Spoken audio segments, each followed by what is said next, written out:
What if I told you this adorable Italian van was hauling cargo one day and turning into a cozy camper the next? A 1955 machine with front-wheel drive, independent suspension, and a layout smarter than some modern RVs. Sounds impossible, right? Alfa Romeo did it before your neighbor even figured out how to park straight. Ladies and gentlemen, I once had a neighbor who converted his van into a camper using duct tape and optimism. Meanwhile, in 1955, Italians were building something so elegant it looks like it should be parked next to a Vespa and a glass of wine.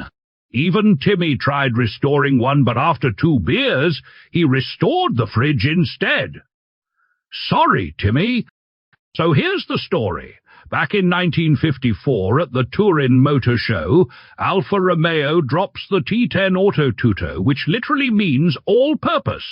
And for once, marketing didn't lie. I think what makes this van special is that Alfa Romeo went completely against the crowd. While everyone else was building boring rear-wheel drive workhorses, they said, let's make it front-wheel drive. And I believe that single decision changed everything. Because now you had a low, flat floor, more space, easier loading, and most importantly, perfect for camper conversions. What I liked the most, this thing was basically a tiny apartment before tiny homes were cool. Design-wise, it's pure 1950s. Rounded body, soft lines, panoramic windows. It looks like a loaf of Italian bread that learned how to drive. And this restored camper? Two-tone green and creamy white, chrome bumpers, matching wheels. I mean, this thing has more style than a 90s Italian movie. Inside, it's surprisingly practical. You've got a dinette, a sofa that folds into a double bed, a kitchenette with a gas cooktop and running water, plus storage everywhere. Not bad for something that probably delivered vegetables in a previous life. And then comes the engineering twist. Independent suspension on all 4 corners in the 1950s. Most vehicles back then rode like shopping carts with anger issue. Would you actually travel in a 1955 camper like this? Or do you need Wi-Fi and heated seats? Yes or no? Now let's talk reality. It's cute, yes, but also slow. Painfully slow. Timmy once tried to race one. He finished the race before the van finished first gear. Again, sorry, Timmy, but honestly, this wasn't built for speed. It was built for charm, usability, and that magical feeling of freedom. And that's exactly why it became so popular. Used by the military, police, and regular people, this little van quietly influenced commercial vehicle design all the way until 1983. Under the hood, you had 2 options.